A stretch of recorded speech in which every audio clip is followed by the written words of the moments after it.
مختصر ہے اور مختصر سے وقت کے اندر ہم نے اس پروگرام کو اپنے وقت پر ختم بھی کرنا ہے، تو اس لیے آپ حضرات سے گزارش ہے کہ یہ گفتگو نہ کریں. آپ سے بچے بہت زیادہ گفتگو کر رہے ہیں، بالکل خاموش ہو جائیں چھوٹے بچے. گرامی قدر، اللہ تبارک و تعالی نے مجھے اور آپ کو اور پوری امت محمدیہ کو اپنے محبوب پیغمبر صلی اللہ علیہ وسلم کے صدقے بڑی فضیلتوں، عظمتوں، سعادتوں اور رحمتوں سے نوازا ہے، اور اپنے محبوب صلی اللہ علیہ وسلم کے صدقے سے ہمیں یہ فضیلت والی، عظمت والی، شان والی، رفعت والی اور سعادتوں والی رات بھی عطا فرمائی ہے، جس رات کو ہم شب بارات کی رات کہتے ہیں. کیا کہتے ہیں جی؟ شب بارات. اس رات کے مختلف نام احادیث مبارکہ میں اور روایات کے اندر ملتے ہیں. ایک نام اس رات کا لیلۃ المبارکہ بھی ہے. لیلۃ المبارکہ کا معنی برکتوں والی رات. ایک روایت میں اس رات کا نام لیلۃ الرحمہ ہے، رحمتوں والی رات. اور ایک روایت کے اندر اس رات کا نام لیلۃ الصق آیا ہے، صق صاد کے ساتھ، اور صق کا معنی دستاویز والی رات. اللہ تبارک و تعالی اس رات کے اندر فرشتوں کو وہ دستاویز دے دیتے ہیں، وہ فہرست حوالے کر دیتے ہیں، جس فہرست کے اندر انسانوں کا رزق، موت، حیات، زندگی، خوشی، غم لکھی جاتی ہے. اس لیے اس رات کو لیلۃ الصق کہا گیا ہے. ایک نام اس رات کا شب برات ہے، جو عرف عام کے اندر بولی جاتی ہے. شب یہ فارسی زبان کا لفظ ہے، اور شب کا معنی ہے رات، اور براءت کا معنی براءت والی، نجات والی اور دوزخ کی آگ سے چھٹکارا پانے والی رات. اس لیے اس رات کو شب برات کہا جاتا ہے. یہ جو مہینہ ہے شعبان المعظم کا، اس مہینے کے بے شمار فضائل اور مناقب احادیث مبارکہ کے اندر آئے ہیں، لیکن وقت کی نزاکت کو مد نظر رکھتے ہوئے میں ان تمام فضائل و مناقب کو ایک طرف رکھ کر شعبان المعظم کے نام مبارک پر گفتگو کرنا چاہتا ہوں، اگر آپ کی توجہ اور آپ کا ذوق ہو تو. شعبان کا کیا معنی؟ شعبان کا معنی بعض علماء نے شعیبہ یشعبو باب سمیع یسمع سے اس کے معنی لکھے ہیں کہ شعیبہ یشعبو سے ماخوذ ہے، اور شعیبہ یشعبو کا معنی کاٹنا، ظاہر ہونا، پھوٹنا. چونکہ اس رات کے اندر اللہ تبارک و تعالی کی طرف سے خیر کثیر پھوٹتی ہیں اور ہر طرف پھیلتی ہیں، اس لیے اس شعبان المعظم کے مہینے کو شعبان کہا جاتا ہے. بعض علماء نے شعبان کو تشعبو سے ماخوذ کیا ہے، اور تشعبو کے معنی شاخ در شاخ ہونا اور تقریب کے معنی میں ہے. اور اس معنی کی تائید حضرت انس رضی اللہ تعالی عنہ سے بھی مروی ہے. وہ فرماتے ہیں کہ شعبان کا معنی شاخ در شاخ ہونا اس لیے قرار دیا گیا کہ اللہ تبارک و تعالی اس مہینے میں قدم با قدم خیر کثیر کی توفیق انسانوں کو عطا فرماتے ہیں، اور انسان اس مہینے کے اندر خیر کثیر قدم در قدم کرتے کرتے جنت کے دروازے تک پہنچ جاتا ہے. اس لیے اس مہینے کو شعبان المعظم کا مہینہ کہا جاتا ہے. شارح بخاری علامہ بدر الدین عینی رحمت اللہ علیہ نے اس کا معنی تفریق کرنے اور اجتماع کے معنی بھی لکھے ہیں۔ تفریق بمعنی تقسیم۔ اللہ تبارک و تعالی اس مہینے کے اندر بہت ساری خیر کثیر کو، بہت ساری بلائیوں کو جمع کر کے مسلمانوں میں، انسانوں میں تقسیم فرما دیتے ہیں، اس لیے اس مہینے کو شعبان المعظم کا مہینہ کہا جاتا ہے۔ لیکن سب سے پیاری اور خوبصورت بات، محبوب سبحانی قطب سمدانی غوث پاک پیر سید عبد القادر جیلانی رحمت اللہ علیہ نے لکھی ہے۔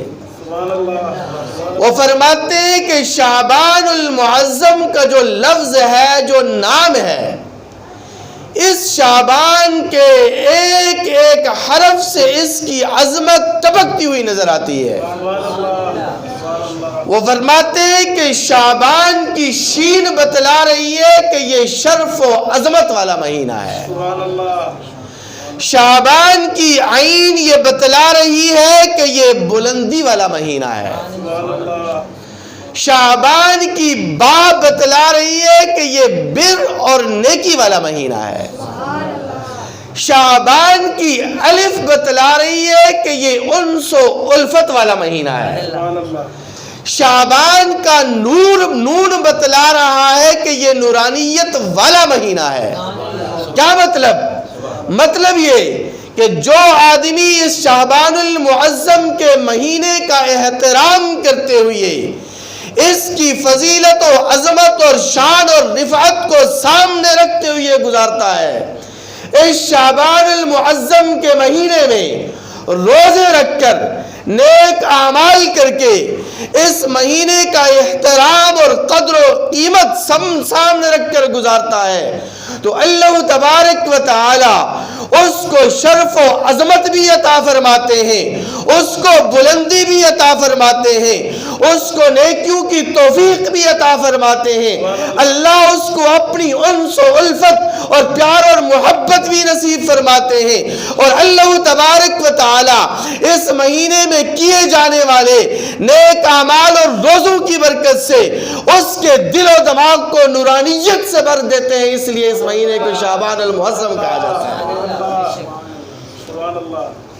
شعبان المعظم کا مہینہ اتنی فضیلت اور عظمت والا ہے، میں اس کے فضائل تو بیان کر نہیں رہا، اس لیے کہ اس کے فضائل بیان کرنے کے لیے وقت چاہیے، لیکن شعبان المعظم کے جتنے بھی فضائل اور مناقب ہیں ان کو ایک طرف رکھ دیا جائے تو اس ایک جملے کو جو میرے اور آپ کے محبوب پیغمبر صلی اللہ علیہ وسلم نے لسان نبوت سے ارشاد فرمایا ہے، اس پر آپ غور کریں گے تو آپ کو پتہ چلے گا کہ یہ مہینہ کتنی فضیلت والا ہے، یہ مہینہ کتنی شان والا ہے، یہ مہینہ کتنی بلندیوں والا ہے، یہ مہینہ کتنی رفعتوں والا ہے، یہ مہینہ کتنی سعادتوں والا ہے، یہ مہینہ کتنی بلندی والا ہے۔ میرے اور آپ کے محبوب پیغمبر صلی اللہ علیہ وسلم فرماتے ہیں کہ رمضان شہر اللہ و شعبان شہری، کہ رمضان یہ اللہ کا مہینہ ہے اور شعبان المعظم کا مہینہ یہ میرا مہینہ ہے۔ ارے جس مہینے کو میرے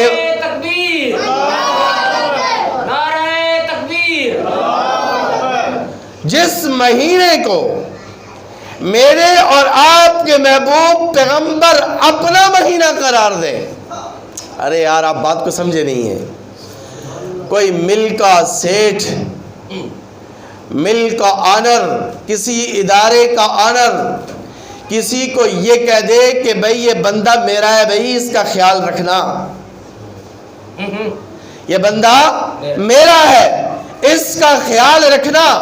وزیر اعظم صاحب کسی کے کندھے پر ہاتھ رکھ کر کہیں کہ یہ میرا خاص بندہ ہے، اس کا خیال رکھنا تو دنیا اس کو کس قدر و قیمت اور کس نگاہ سے دیکھتی ہے یہ آپ بھی جانتے ہیں، لیکن شعبان المعظم کا یہ مہینہ وہ فضیلت والا مہینہ ہے، شعبان کا یہ مہینہ اتنی عظمت والا مہینہ ہے، شعبان کا یہ مہینہ اتنی سعادتوں والا مہینہ ہے، شعبان کا یہ مہینہ اتنی رحمتوں والا مہینہ ہے، شعبان کا یہ مہینہ اتنی برکتوں والا مہینہ ہے کہ جس مہینے کو میرے اور آپ کے محبوب پیغمبر سید دو عالم، رحمت دو عالم، امام الانبیاء، فخر موجودات، خیر الخلائق، ختمی مرتبت جناب محمد مصطفیٰ آصف مجتبیٰ صلی اللہ علیہ وسلم اپنا مہینہ قرار دیں تو اس مہینے کی فضیلت اور عظمت کے کیا کہنے ہیں؟ میرے بھائیو، اس مہینے کی فضیلت اور عظمت کی ایک بنیادی وجہ یہ بھی ہے کہ اس مہینے کی جو 15ویں تاریخ کی رات ہے جس کو ہم شب برات کی رات کہتے ہیں، یہ شب برات والی رات بڑی فضیلتوں والی اور عظمتوں والی اور سعادتوں والی رات ہے، اور یہ رات اتنی فضیلتوں اور سعادتوں والی ہے کہ حضرت ابو ہریرہ رضی اللہ تعالی عنہ فرماتے ہیں کہ آقا علیہ السلام نے فرمایا کہ جب شعبان کی 15ویں رات آئی تو جبرائیل امین میرے پاس تشریف لائے اور مجھے آ کر کہنے لگے کہ حضور اپنے ہاتھ اور اپنی آنکھوں کو، نگاہوں کو آسمان دنیا کی طرف بلند کیجئے، یہ شعبان المعظم کی 15ویں رات شب برات کی رات ہے، اس رات کے اندر اپنے رب کی عبادت کیجئے۔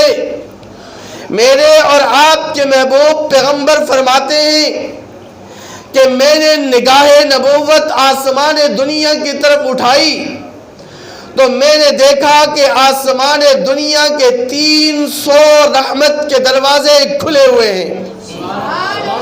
کتنے دروازے؟ 300 رحمت کے دروازے اللہ تبارک و تعالی نے ایمان والوں کے لیے، مسلمانوں کے لیے، اپنے بندوں کے لیے، اپنے مقرب اور برگزیدہ بندوں کے لیے، اپنے گناہگار اور سیاکار بندوں کے لیے کھول دیے ہیں۔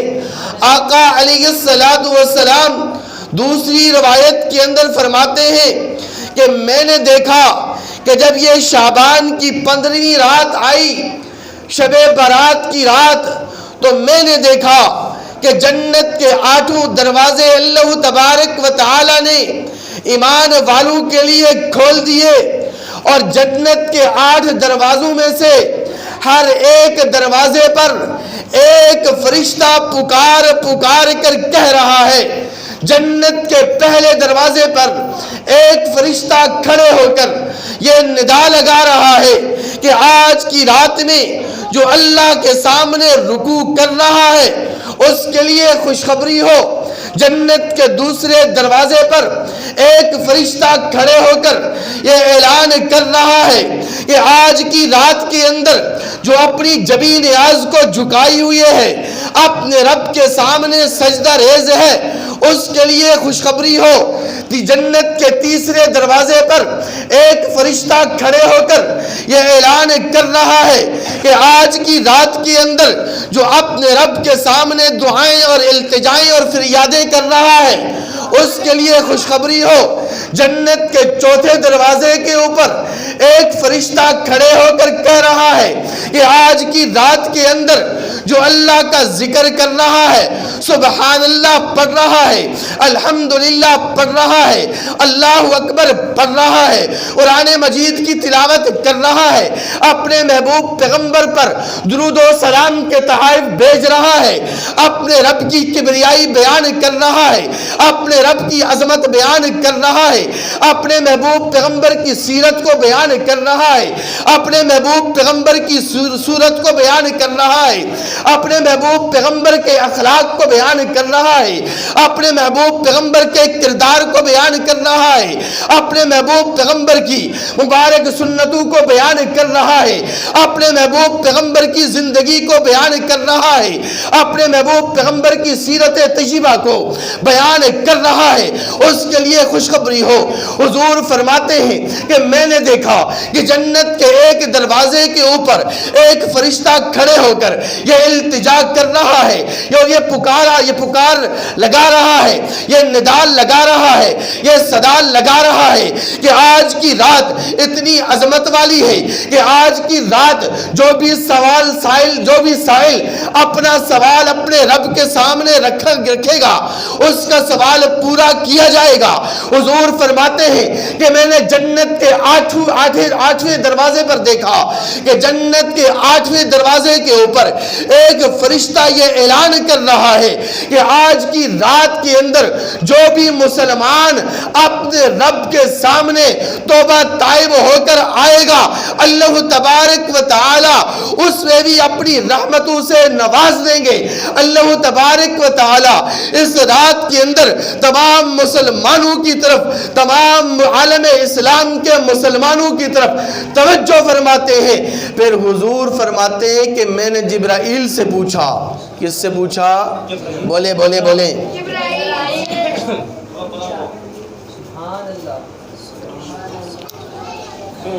حضور فرماتے ہیں کہ میں نے جبرائیل سے پوچھا کہ جبرائیل یہ رات کیسی رات ہے؟ توجہ، بہت ہی اہم بات۔ میں نے پوچھا جبرائیل بتلا یہ رات کیسی رات ہے، یہ کون سی رات ہے؟ اس رات کا سما ہی کچھ عجیب سا ہے، اس رات کا منظر ہی کچھ عجیب سا ہے۔ تو حضرت جبرائیل امین نے فرمایا کہ حضور یہ رات شعبان المعظم کی 15ویں رات شب برات کی رات ہے، اور یہ رات اتنی فضیلت والی ہے، یہ رات اتنی شان والی ہے، یہ رات اتنی رحمتوں والی ہے، یہ رات اتنی برکتوں والی ہے کہ اللہ تبارک و تعالی اس رات کے اندر اتنی کثیر تعداد میں لوگوں کی مغفرت کا اعلان فرماتے ہیں کہ جتنا قبیلہ بنو کلب کی بکریوں کے جسم اور بدنوں پر بال ہیں، ان بالوں کی تعداد کے برابر اللہ تبارک و تعالی لوگوں کی مغفرت کا اعلان فرما دیتا ہے۔ میرے مسلمان بھائیوں، ایک بکری کے جسم پر کتنے بال ہوتے ہیں؟ آپ گن سکتے ہیں؟ آپ گن سکتے ہیں؟ مولی صاحب، حاجی وقاص صاحب، ایک بکری کے جسم پر، ایک بکری کے بدن پر کتنے بال ہوتے ہیں؟ کوئی گن نہیں سکتا۔ لیکن جبرائیل امین نے فرمایا کہ حضور عرب کا جو سب سے بڑا مشہور قبیلہ ہے اور اس کی شہرت کی وجہ بھی یہی ہے کہ یہ بکریاں کثیر تعداد میں رکھتے ہیں، یہ بکریوں کو کثیر تعداد میں پالتے ہیں، ان کے ہاں بکریوں کی تعداد زیادہ ہوتی ہے۔ حضرت یہاں پہ آ جائے، یہاں پہ آ جائے۔ ان بکریوں کی تعداد عرب کے قبائل میں سے جتنے بھی قبیلے ہیں سب سے زیادہ بکریاں ان کے پاس ہیں۔ تو اللہ تبارک و تعالی قبیلہ بنو کلب کی بکریوں کے جسم پر جتنے بال ہیں ان بالوں کی تعداد کے برابر اس رات کے اندر لوگوں کی مغفرت کا اعلان فرماتے ہیں۔ جبرائیل امین نے عرض کیا حضور اصل بکریوں کی تعداد اور بال کی تعداد بتلانا نہیں بلکہ یہ بتلانا ہے کہ اللہ اس رات کے اندر بے شمار لوگوں کی مغفرت کا اعلان فرماتے ہیں۔ کثرت تعداد بتلانا ہے کہ اللہ تبارک و تعالی کثیر تعداد میں اس رات کے اندر لوگوں کی مغفرت کا اعلان فرماتے ہیں۔ حضرت کعب فرماتے ہیں کہ جبرائیل امین علیہ السلام کو اس شب برات کی رات کے اندر خصوصی پیغام دے کر جنت کے اندر بھیجا جاتا ہے کہ جاؤ جا کر جنت میں یہ اعلان کر دو کہ جنت کو سجا دیا جائے، جنت کے حور و غلمان کا میک اپ کرا دیا جائے، جنت کے بیوٹی پارلر میں لے جا کر جنت کے حور و غلمان کو اور ان کی رونقوں کو اور جنت کی رونقوں کو دوبالا کر دیا جائے۔ کیوں؟ اس لیے کہ یہ شعبان المعظم کی 15ویں رات ہے، شب برات کی رات ہے۔ اس رات کے اندر اللہ تبارک و تعالی آسمان دنیا کے ستاروں کی تعداد کے برابر، اس رات کے اندر اللہ تبارک و تعالی ریت کے ذرات کی تعداد کے برابر، اللہ تبارک و تعالی اس رات کے اندر پہاڑوں کے وزن کے برابر، اللہ تبارک و تعالی اس رات کے اندر بارش کے قطرات کی تعداد کے برابر لوگوں کی مغفرت کا اعلان فرما دیتے ہیں۔ اس لیے میں رب یہ حکم دے رہا ہوں کہ آج کی رات یعنی شب برات کے اندر جنت کو سجا دیا جائے اور جنت کی رونقوں کو دوبارہ کر دیا جائے۔ یہ شعبان المعظم کی یہ 15ویں رات بڑی فضیلت والی، بڑی عظمت والی، بڑی شان والی رات ہے۔ اس لیے مسلمانوں اس رات کو ہم نے غفلت کے ساتھ نہیں گزارنا، اس رات کے اندر اپنے رب سے صلح کر لینی ہے۔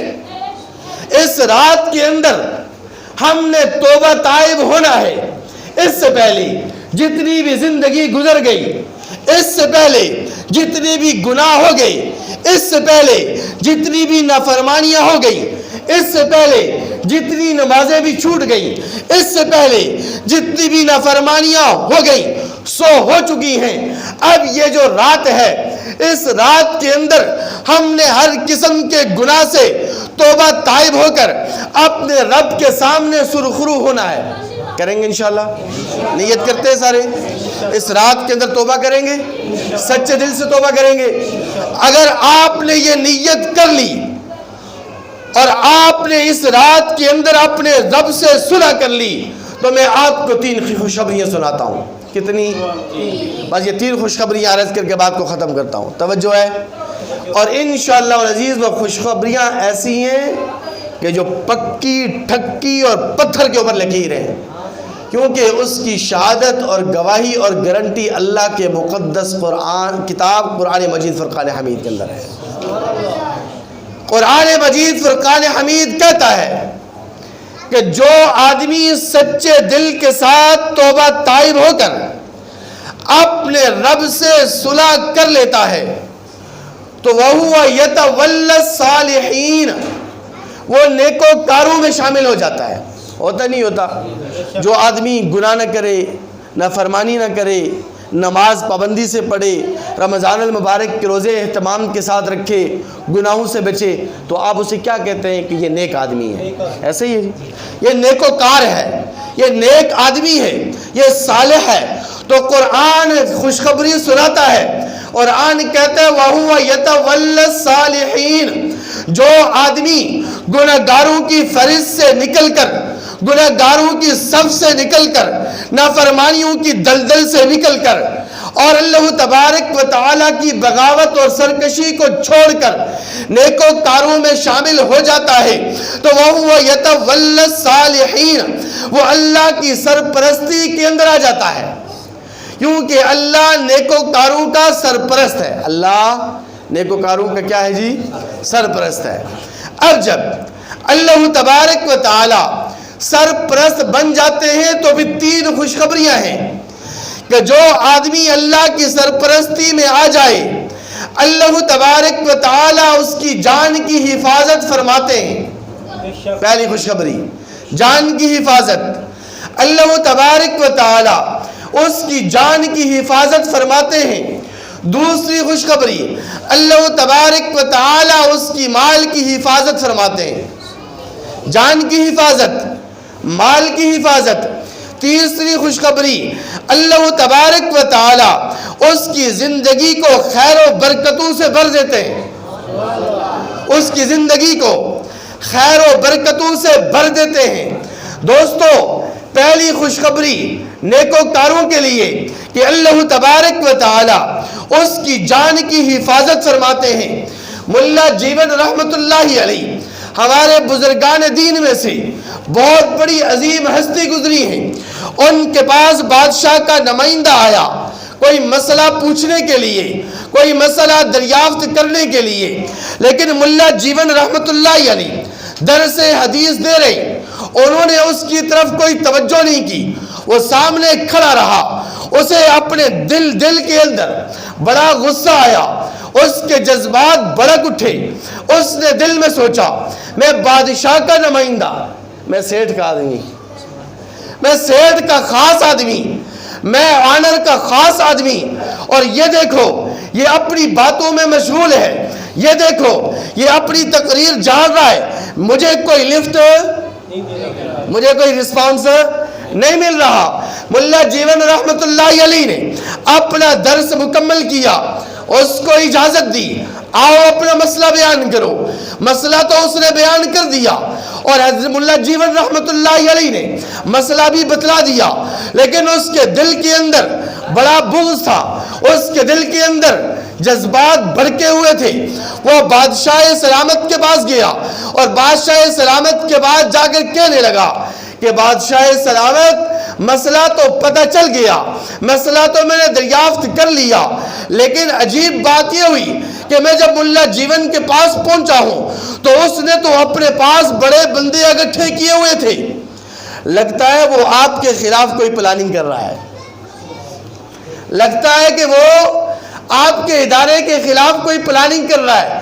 بندے اکٹھے کیے ہوئے ہیں، فوج اکٹھی کی ہوئی ہے، کارندے اکٹھے کیے ہوئے ہیں، وہ آپ کے خلاف، آپ کی بادشاہت کے خلاف، آپ کی انتظامیہ کے خلاف وہ پلاننگ کر رہا ہے۔ لیکن اس نے مسئلہ بتایا ہے، مجھے کوئی لفٹ نہیں کرائی، مجھے کوئی رسپانس نہیں دیا۔ بادشاہ اپنے آپے سے باہر ہو گیا، اس نے کہا اچھا ایسی بات ہے، اس نے کہا لاؤ لشکر لے کے آؤ۔ اس سے جا کے پوچھتے ہیں، ملا جیون رحمت اللہ علیہ کا ایک شاگرد، بلکہ اسی بادشاہ کا بیٹا شہزادہ ملا جیون رحمت اللہ علیہ کا شاگرد تھا۔ جب اسے پتہ چلا کہ ملا جیون میرے استاذ محترم کے خلاف بادشاہ سلامت ایکشن لینے والے ہیں، تو وہ بھاگتا اپنے استاذ محترم کے پاس گیا، ملا جیون کے پاس گیا، تو ملا جیون رحمت اللہ علیہ نے کہا کہ اچھا ایسی بات ہے، ٹھیک ہے، میں وزیر اعظم کو فون نہیں کر رہا، میں ایس ایچ او کو فون نہیں کرتا، میں کمشنر کو فون نہیں کر رہا، میں صدر مملکت سے رابطہ نہیں کر رہا، لاؤ پانی لوٹا لے کے آؤ، میں وضو کرتا ہوں، وضو کر کے براہ راست اپنے رب سے کال ملاتا ہوں، مسلح لے کے آؤ، میں اپنے رب کا نمبر ملاتا ہوں، میں اپنے رب کا موبائل نمبر ملاتا ہوں، میں اپنے رب سے کال ملاتا ہوں۔ ملا جیون رحمت اللہ علیہ نے وضو فرمایا، مسلح بچھایا، وہ شہزادہ وہاں سے بھاگتا اپنے باپ کے پاس آیا، بادشاہ سلامت کے پاس آیا، اور بادشاہ سلامت سے کہنے لگا کہ ابا جان، میرے استاذ محترم ملا جیون رحمت اللہ علیہ نے وضو کر کے مسلح بچھا دیا ہے، اپنے رب کے سامنے سر سجود ہو چکے ہیں۔ اگر نماز پڑھنے کے بعد 2 رکعت نفل نماز پڑھنے کے بعد میرے استاذ محترم نے آپ کے خلاف اپنے ہاتھ اٹھا دیے، اپنی رب کی بارگاہ میں بلند کر دیے، تو آپ کیا، آپ کی نسلیں، ہم سب تباہ و برباد ہو جائیں گے۔ جب بادشاہ سلامت کے کانوں میں یہ الفاظ پڑے تو مورخین نے لکھا ہے، تاریخ کی کتابوں کے اندر لکھا ہے کہ بادشاہ سلامت نے اپنا تاج پھینکا، اس نے جوتے نہیں پہنے، بھاگتا ہوا ملا جیون کے پاس پہنچا، اور پہنچ کر عرض کرنے لگا کہ حضور مجھے معاف فرما دیجئے، مجھے غلط فہمی ہو گئی تھی۔ وَهُوَ يَتَوَلَّى الصَّالِحِينَ، جو آدمی نیکوکار بنتا ہے، اللہ کا برگزیدہ بندہ بنتا ہے، اپنے رب کا منتخب بندہ بنتا ہے، اپنے رب سے صلح کرتا ہے، تو اللہ اس کی جان کی حفاظت اس انداز سے فرماتے ہیں۔ دوسری خوشخبری، جو آدمی اس رات کے اندر، اس شب برات کی رات کے اندر اپنے رب سے صلح کر لے گا، اللہ اس کے مال کی حفاظت بھی کر دیں گے۔ مال کی حفاظت چاہیے نہیں چاہیے؟ سارے بولیں جتنا بھی مال ہے آپ کے پاس، موبائل فون ہے، اپنے کوارٹر میں جو بھی سامان آپ نے رکھا ہے اس کی حفاظت چاہتے نہیں چاہتے؟ رابعہ بصریہ رحمت اللہ علیہ، توجہ ہے، رات کو عبادت کر رہی ہیں، اپنے کمرے کے اندر عبادت کر کے تھوڑی دیر کے لیے بستر پر لیٹی ہیں، ایک چور جو نشئی قسم کا تھا اس نے دیکھا کہ اندر کوئی آدمی کمرے کے اندر سو رہا ہے، وہ اندر گیا، اس نے تلاش کیا، لیکن رابعہ بصریہ کے پاس کیا ہونا تھا؟ وہ کون سی دنیا کی مال و دولت کی مالکہ تھیں؟ ان کے پاس ایک چادر، ایک پانی کا پیالہ اور ایک بستر پڑا ہوا تھا۔ تو چور نشئی قسم کا ہو تو پھر وہ خالی ہاتھ واپس نہیں جاتا۔ چور کیا ہو؟ نشئی قسم کا ہو تو پھر خالی ہاتھ نہیں جاتا۔ اس نے کہا چلو ٹھیک ہے، کچھ اور نہیں ملا، چلو یہی چادر رابعہ بصری کو اٹھا لو، اسی کو لے چلتے ہیں۔ وہ چور رابعہ بصری کی چادر کو اٹھا کر دروازے کی طرف بھاگا، اس کے سر میں چکر آیا، اس کی آنکھوں کے سامنے اندھیرا چھا گیا اور دروازے سے ایک روشنی برآمد ہوئی۔ جب وہ اس روشنی کی طرف بھاگا تو روشنی سے ایک آواز آئی کہ جب ایک دوست زمین پر سو رہا ہو تو اس کا دوسرا دوست آسمان دنیا پہ جاگ رہا ہوتا ہے۔ کہاں بھاگ رہا ہے؟ میری بندی کی چادر تو اٹھا کر کہاں بھاگ رہا ہے؟ اگر یہ میرا دوست سو رہا ہے تو اس کا رب تو نہیں سوتا، وہ تو لا تأخذہ سنۃ ولا نوم والی ذات ہے۔ اگر یہ سو رہا ہے تو اس کا دوسرا دوست تو جاگ رہا ہے۔ اس لیے اس رات کے اندر اگر اپنے رب سے صلح کر لیں گے، توبہ طائب ہو جائیں گے، نیکوکاروں کے صف میں شامل ہو جائیں گے، تو اللہ تبارک و تعالی آپ کی جان کی حفاظت بھی فرمائیں گے، آپ کے مال کی حفاظت بھی فرمائیں گے۔ آخری بات توجہ ہے، 3 خوشخبریاں میں نے آپ کو سنانی آج شب برات کی رات کی فضیلت کے عنوان سے، کہ اللہ تبارک و تعالی اس رات کی فضیلت، عظمت، سعادتوں کی وجہ سے جو آدمی اس رات کے اندر اپنے رب سے صلح کر لے تو اللہ تبارک و تعالی اس کی زندگی کو خیر و برکتوں سے بھر دیتے ہیں۔ کیسے بھرتے؟ خواجہ عبد المالک چوک قریشی رحمت اللہ علیہ اپنے پیر و مرشد کی خدمت میں حاضر ہوئے اور حاضر ہو کر عرض کرنے لگے کہ حضرت میری زندگی پہلے سے تنگ دست ہے، فقر و فاقے والی ہے، اب والدین نے میری شادی بھی کر دی ہے، میرا نکاح بھی کر دیا ہے، لیکن حضور دعا فرمائیں کہ اللہ تبارک و تعالی میرے فقر و فاقوں کو دور فرما دے۔ حضرت نے دعا بھی فرمائی اور ساتھ ایک چھوٹی سی پرچی لکھ دی، ایک رقعہ لکھ دیا اور کہا کہ اس رقعے کو لے جا کر اس برتن کے اندر، جس برتن میں تم نے آٹا ڈالا ہوا ہے، اس برتن کے اندر یہ پرچی ڈال دینا اور اس آٹے کو استعمال کرتے رہو، اپنے بیوی بچوں کو کھلاتے رہو۔